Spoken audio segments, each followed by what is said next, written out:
Croire, c'est tenir quelque chose pour vrai. C'est la définition qu'on trouve dans le dictionnaire. Cependant, c'est aussi donner un assentiment, comme on l'a vu, mais sur une représentation ou un jugement dont la vérité n'est pas garantie. C'est-à-dire on peut croire sans que la vérité ne soit garantie, sans que ça ne soit vrai. Les anthropologues et les chercheurs se sont interrogés sur l'origine des croyances. À quand remontent les croyances? Et là, vous avez plusieurs approches. Certains disent les croyances commencent à partir du moment où l'individu est devenu bipède.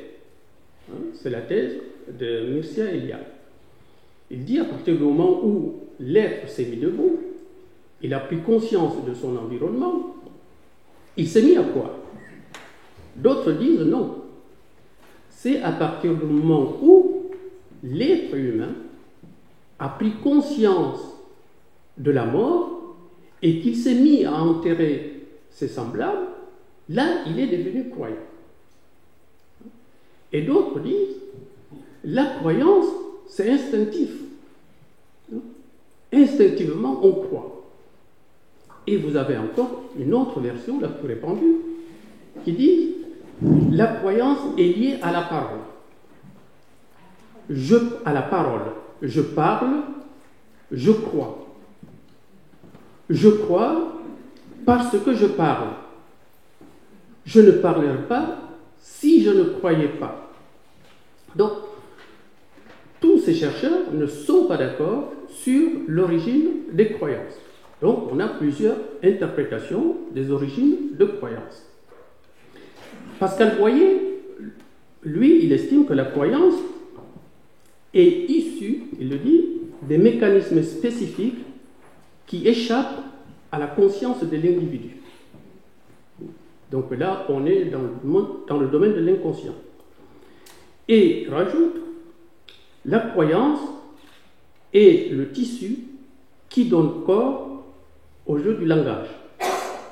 Elle supporte le quotidien, le désir de l'homme et, au-delà, soutient sa vie psychique.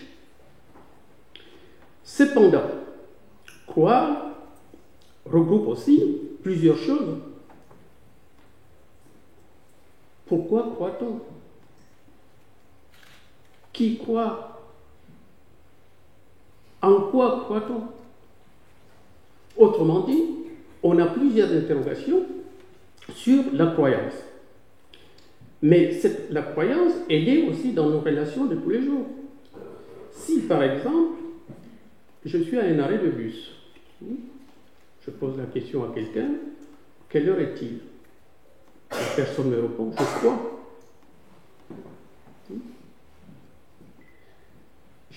J'interroge une autre personne, est-ce qu'il va faire beau? Oui, je le crois. Donc, indépendamment de la personne, nous avons, nous aussi, intégré la véracité de la réponse qu'on a, ou la véracité de la réponse qu'on nous donne. Donc, c'est aussi une dimension de croyance. Est-ce qu'il y a une adhésion inconditionnelle? Oui, dans la mesure où on peut croire parce qu'on croit à l'autre, parce qu'on croit en sa parole. Donc, il y a là une adhésion inconditionnelle. Mais la croyance est aussi associée à des interrogations existentielles. Par exemple, sur la maladie, sur la mort, sur la vie après la mort. Dans ce contexte, le besoin de croire peut découler d'une certitude et non pas d'une proposition. La mort existe. La maladie existe. Mais cette certitude, elle-même, elle n'est pas liée à la peur. Ce n'est pas parce qu'on a peur de la mort qu'on croit. Dans la nature humaine, quand on a peur de quelque chose, on ne se met pas subitement à croire. Soit on affronte la chose, soit on fuit, soit on est pétrifié. Donc, ce n'est pas la peur qui pousse l'individu à croire. Mais par contre, la peur peut augmenter la sensibilité de certains mécanismes de notre organisme et engage dans ce cas-là la raison à l'examen d'une série complexe de propositions pour se faire justement une raison face à ce qui est inéluctable. C'est Ivan Pritchard, qui est un anthropologue britannique. Il est parti faire ses recherches au Soudan, chez les Andes. Il arrive, c'était pendant la saison des pluies, et là, il assiste à l'effondrement d'une case. Alors, il dit à ses hôtes, cette case, elle devait s'effondrer parce qu'elle a été construite en terre battue et les poutres sont minées par des termites. Alors, les hôtes disent oui, on le sait. On sait qu'il y a des termites. On sait que la case, elle est construite en terre battue. Mais par contre, comment expliquez-vous que cette case, elle se soit effondrée au moment où telle et telle personne était là? Pour nous, c'est la sorcellerie. Alors ici, la sorcellerie apporte une explication à quelque chose qui nous dépasse, c'est-à-dire à la mort. Pour expliquer la chose, on ne va pas chercher un raisonnement de type mathématique, mais on attribue ce phénomène à quelque chose qui est extérieur, contre lequel on ne peut pas lutter. C'est une façon d'aborder sa vie quotidienne, la croyance. En Mésopotamie, vous savez, on croit aux esprits aussi, les Elohim, au pluriel ou au singulier, mais ce sont toujours des esprits. Ces esprits-là sont là pour aussi décider du sort sans qu'on puisse attribuer ce sort à une personne connue. Autrement dit, ce sont les perturbations qui nous interrogent. Les phénomènes naturels, ceux qui nous dépassent, nous interrogent. Pourquoi? Comment? Alors, Mircea Eliade dit « Il est difficile d'imaginer comment l'esprit humain pourrait fonctionner sans la conviction qu'il y a quelque chose d'irréductiblement réel dans le monde. Il est impossible d'imaginer comment la conscience pourrait apparaître sans conférer une signification aux impulsions et aux expériences de l'homme. » On est dans le cadre de la définition de croyance. Donc, dans les différentes approches. Tout à l'heure, on avait vu, avec l'exposition précédente, la dimension cognitive de la croyance. Mais comment, dans un contexte de croyance en conviction, interroge-t-on la liberté, le libre arbitre? Cette question s'est posée dans les croyances. À partir du moment où vous avez un déterminisme, quelle est la place du libre arbitre dans un déterminisme? La question a été débattue au IXe siècle, durant ce qu'on appelle la période abbasside. Il y a eu deux groupes. Les Djabarites, ils disent Dieu décide de tout. Donc il y a un déterminisme. Donc il n'y a pas de liberté humaine. Tout est écrit. La croyance la plus répandue. Alors à l'époque, le calife soutenait cette thèse. Parce qu'à partir du moment où Dieu décide tout, tout le monde doit respecter la volonté du calife, puisqu'il ne fait qu'appliquer la décision de Dieu. Alors les Qadarites, ils disent non. Il y a une liberté humaine. C'est-à-dire l'individu est libre.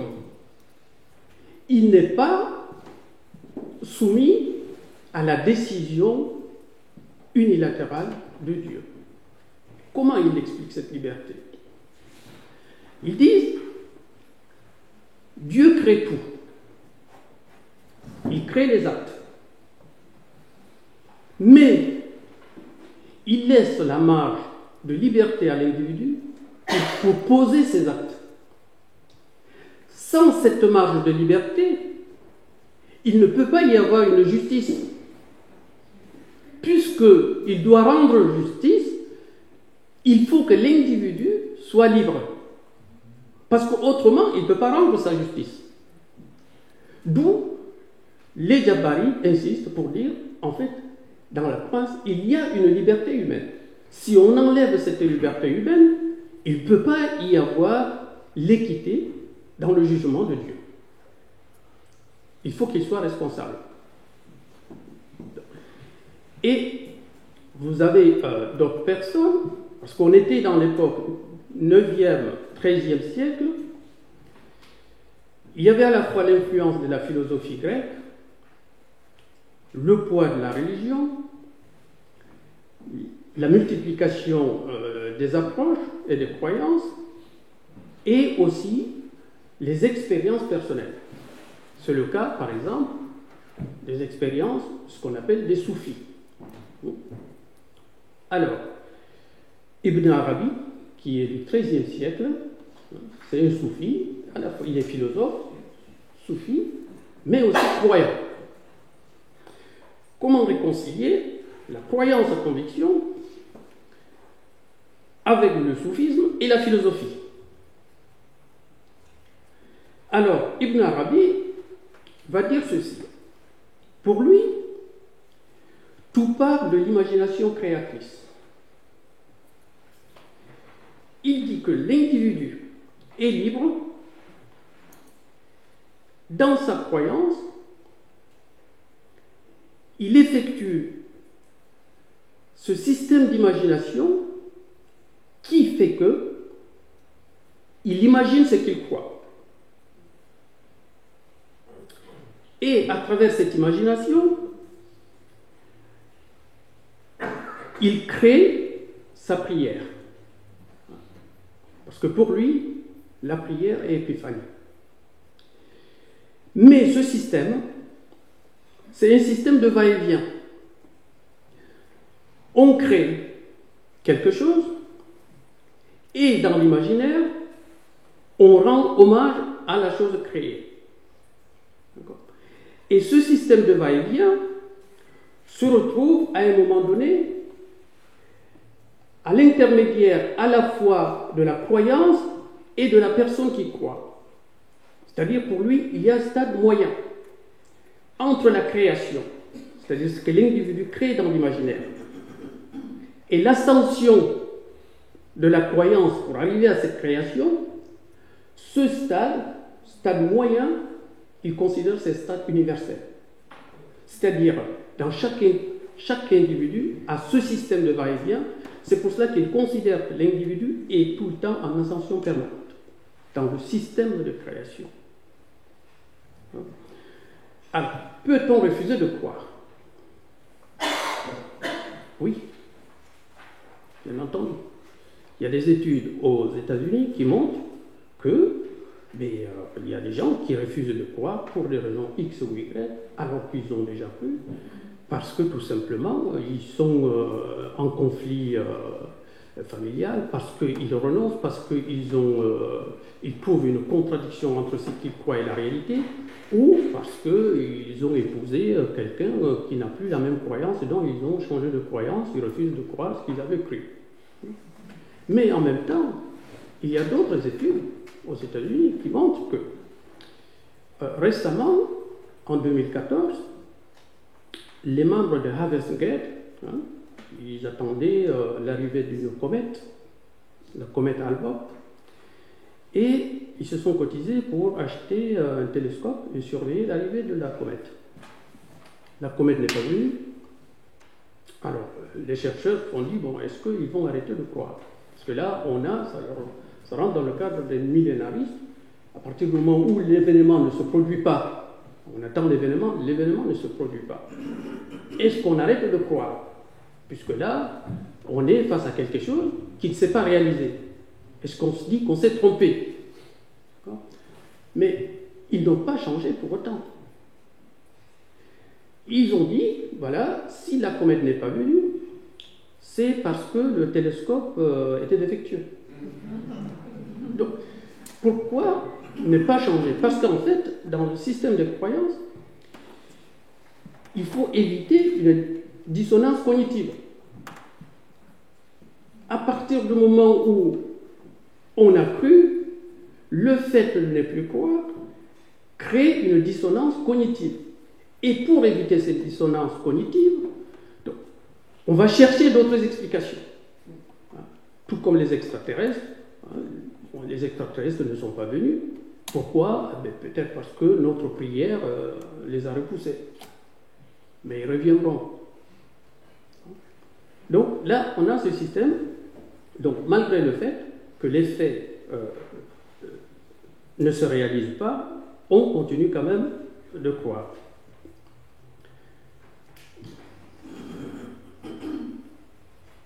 C'est Saint Thomas qui disait « Je ne crois que ce que je vois ». Pourtant, il est resté croyant, mais on ne sait pas ce qu'il a vu.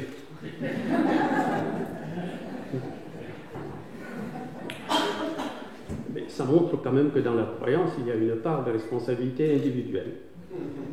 Et cette part, elle est importante. Alors, aujourd'hui, on a l'impression qu'il y a à la fois un retour aux croyances, mais en même temps des interrogations sur la croyance.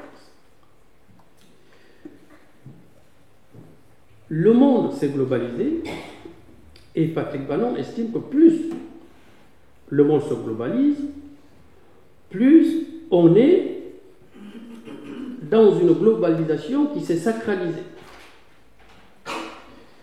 Alors, avec l'effondrement de l'ex-URSS, on a vu l'ouverture des églises orthodoxes. Dans ce contexte-là, on a l'impression que la croyance est liée à la liberté. C'est-à-dire, on passe de l'autoritarisme à une ouverture des églises qui est censée marquer la liberté, l'accès à la liberté.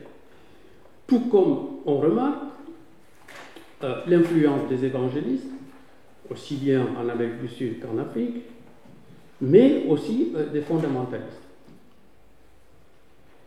Parallèlement, dans ce monde globalisé, on a la déstructuration des sociétés. C'est Julia Kristeva qui l'explique. Elle dit, voilà, les sociétés sont confrontées à plusieurs facteurs déstructurants. La multiplication de divorces, l'effacement de l'autorité paternelle, le chômage endémique, le règne toxique du numérique, tout cela favorise les nouvelles maladies de l'âme. C'est comme ça qu'on appelle les nouvelles maladies de l'âme, lesquelles surtout se manifestent par l'impossibilité à représenter les sentiments.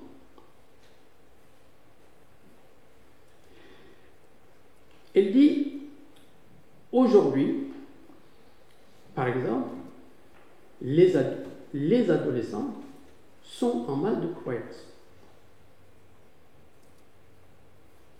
Or, qu'est-ce qui répond à leur questionnement? La laïcité, d'après elle, n'a pas pris suffisamment en considération ce besoin de croire. La séparation des églises et de l'État a fait que on a laissé de côté le besoin de croire. Le discours laïque a des lacunes sur les expériences fondamentales du destin humain. La maternité, la maladie d'idéalité des ados, la toxicomanie, le martyre. Donc, il est donc nécessaire de créer un humanisme destinal. Destinal, c'est-à-dire un destin humain, hein, un humanisme destinal. C'est le terme de Julia Kristeva, c'est elle qui le dit. Alors, faut-il interroger notre société? Quelle est la place du contrat social dans ce cas-là? Le contrat social, cher à Rousseau, c'est-à-dire qui découle de la loi de la volonté libre émanant des citoyens, quelle est cette place à côté de la loi morale qui est à la fois exigée dans la société? On voit le retour, la demande, hein, la loi morale. Alors, Emmanuel Kant disait, c'est la loi morale qui doit être le concept de notre fondement de liberté d'agir. Avec la maxime, agis de telle sorte que la maxime de ta volonté puisse s'ériger en loi universelle. Ces questions sur la loi morale et sur la loi sociale entraînent donc Julia Kristeva, à dire, mais attention, en fait, c'est toute la société, hein, tous les fondements, le fait de le laisser le croire de côté, doit nous interroger. Parce que ce qui arrive aux ados arrive aussi aux adultes. Parce que les adultes sont aussi en mal de croire. On est tous des adolescents. Quand on aime quelqu'un, on est ado. On croit que l'amour existe. On croit que tout cela existe. Finalement, ce qu'on reproche aux ados, on peut le reprocher aussi aux adultes. Et croire, la racine de croire, hein, dans sa forme laïcisée, c'est le crédit.